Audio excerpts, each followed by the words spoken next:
ये तो तय है इस केस का जो अंतिम निर्णय होगा ये वही होगा, वैसा ही होगा जैसा अयोध्या राम मंदिर के केस का हुआ है।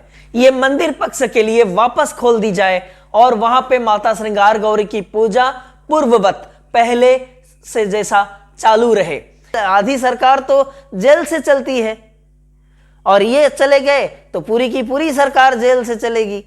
जय श्री राम दोस्तों, मैं हूं बीरू और आप लोग देख रहे हैं डीप इनसाइट इंडिया। देश का समाचार, नेताओं पे जनता का पलटवार, ना कोई लालच ना कोई फिक्र, पहुंचाएंगे आप तक पोस्टमार्टम के साथ हर एक खबर। देखते रहिए डीप इनसाइट इंडिया। तो दोस्तों इस वीडियो को लास्ट तक देखिएगा, अगर पसंद आए तो इसको लाइक करिएगा, इस चैनल को सब्सक्राइब करना मत भूलिएगा क्योंकि ये आप ही का चैनल है, और बेल आइकन दबा दीजिए। तो दोस्तों चलते हैं आज का जो न्यूज है और उसके जो एनालिसिस है उस पे। पहला न्यूज के लिए मैं आपको लेके चलता हूं दोस्तों वाराणसी ज्ञानवापी मस्जिद का जो विवाद है उसके ऊपर। ज्ञानवापी मस्जिद के विवाद के ऊपर वाराणसी के कोर्ट ने यह राय दिया है कि उसके अंदर स्थित व्यास तहखाने में, जहां पे 1993 तक माता श्रृंगार गौरी की पूजा हो रही थी और व्यासपीठ इसके पूजा कर रहा था, वो जो व्यास तहखाना है ये मंदिर पक्ष के लिए वापस खोल दी जाए और वहां पे माता श्रृंगार गौरी की पूजा पूर्ववत पहले से जैसा चालू रहे। ये सफलता मंदिर पक्ष के लिए और विष्णु शंकर जी जो मंदिर पक्ष के वकील हैं उनके लिए वैसा ही सफलता मैं मानूंगा जैसा अयोध्या के मामले में वहां पे वापस पूजा शुरू करने की अनुमति देके कोर्ट ने दिया था।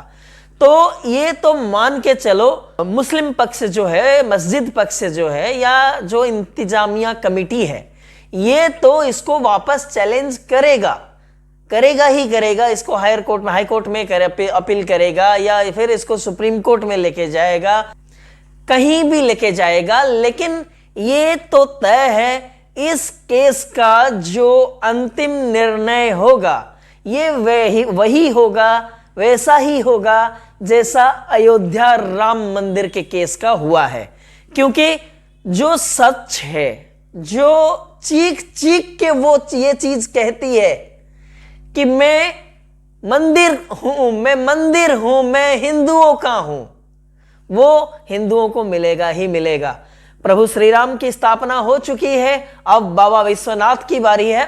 जो सबूत मिल चुके हैं उसको कोई नकार नहीं सकता।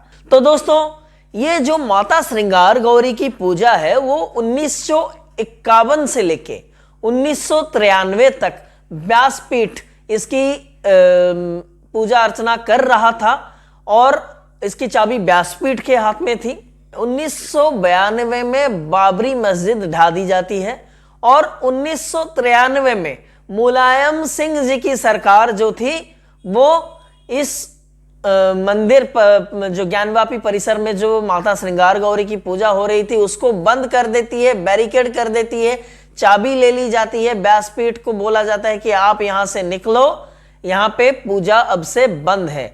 तब से लेके आज तक 1993 से 2024 मतलब लगभग 31 साल से माता श्रृंगार गौरी की पूजा बंद हो चुकी थी, जो वापस अब शुरू होने जा रही है। शुभकामनाएं मंदिर पक्ष के लिए।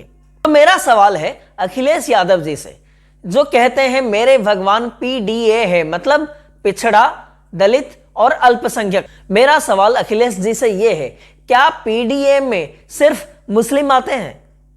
मुलायम सिंह जी के लिए, जो आपके पिताजी हैं, पूज्य पिताजी हैं, उनके लिए मुस्लिम वोट बैंक को छोड़ के और किसी पे उन्होंने राजनीति किया है?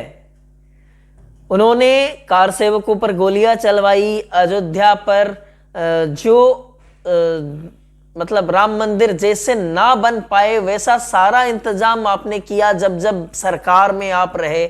यहाँ ज्ञानवापी में आपने माता श्रृंगार गौरी की पूजा बंद करवा दी और अब तक करने नहीं दे रहे थे।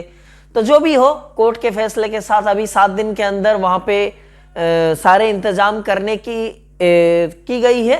कोर्ट ने ये जजमेंट दिया है।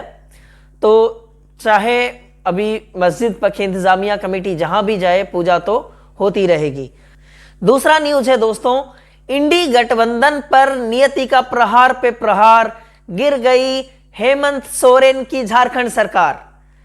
हेमंत सोरेन ने आखिरकार इस्तीफा दिया और ईडी ने हेमंत सोरेन को गिरफ्तार किया। 8 घंटे की पूछताछ, उससे पहले 48 घंटे लापता, उससे पहले 10 समन।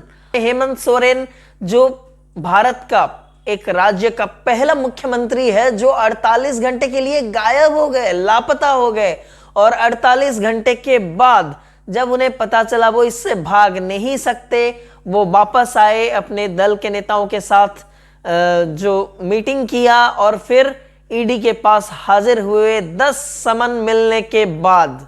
अगर आप सही हो, आप कुछ गलत नहीं किए हो, तो पहले समन में ही जाओ, ईडी से मुलाकात करो, बात करो और जो सच है वो बताओ। अगर आपने कोई गलती नहीं किया है तो फिर किस बात को डर रहे हो? 10 समन तक क्यों गया और 48 घंटे आप 2 दिन के लिए कहां गायब हो गए? और आखिरकार ईडी के अधिकारियों के साथ हेमंत सोरेन गए राज्यपाल के पास, गवर्नर के पास और सौंप दिया अपना इस्तीफा। अब झारखंड मुक्ति मोर्चा का नया नेता बनेगा, झारखंड का मुख्यमंत्री, झारखंड को मिलेगा नया मुख्यमंत्री, लेकिन जो भी होगा वो हेमंत सोरेन की कठपुतली ही होगा और एक महीने से जेल के अंदर से चलेगी झारखंड सरकार। अब इंडी गठबंधन पर दूसरा प्रहार, 5वां समन मिल गया अरविंद केजरीवाल को, और ये 5वें समन को भी अरविंद केजरीवाल बोलते हैं कि ये इलीगल है। शराब घोटाले के मामले में, मनी लॉन्ड्रिंग के केस में ईडी समन पे समन किए जा रही है अरविंद केजरीवाल जी को, लेकिन अरविंद केजरीवाल ईडी के सामने हाजिर होने का नाम ही नहीं ले रहे हैं। कभी वो मौन व्रत के लिए चले जाते हैं, कभी निर्वाचन प्रचार के लिए चले जाते हैं, कभी बोल देते हैं ये समन तो इलीगल है, मैं पार्टी के काम में व्यस्त हूं। तो किस लिए डर रहे हैं अरविंद केजरीवाल? अगर इतना स्वच्छ हैं, इतना ईमानदार हैं, इनकी ईमानदारी की तो कस्में खा रहे थे लोग। दूसरों को भ्रष्टाचारी बोल के ये सत्ता में आए और आज ये खुद के भ्रष्टाचार के चलते ईडी के सामने हाजिर होने से डरते हैं। किस बात का डर है? यही डर है जो हेमंत सोरेन को था कि ईडी के सामने जाएंगे, सवालों का सही जवाब नहीं दे पाएंगे और इनको भी गिरफ्तार कर लिया जाएगा, क्योंकि इनकी जेल, आधी सरकार तो जेल से चलती है और ये चले गए तो पूरी की पूरी सरकार जेल से चलेगी।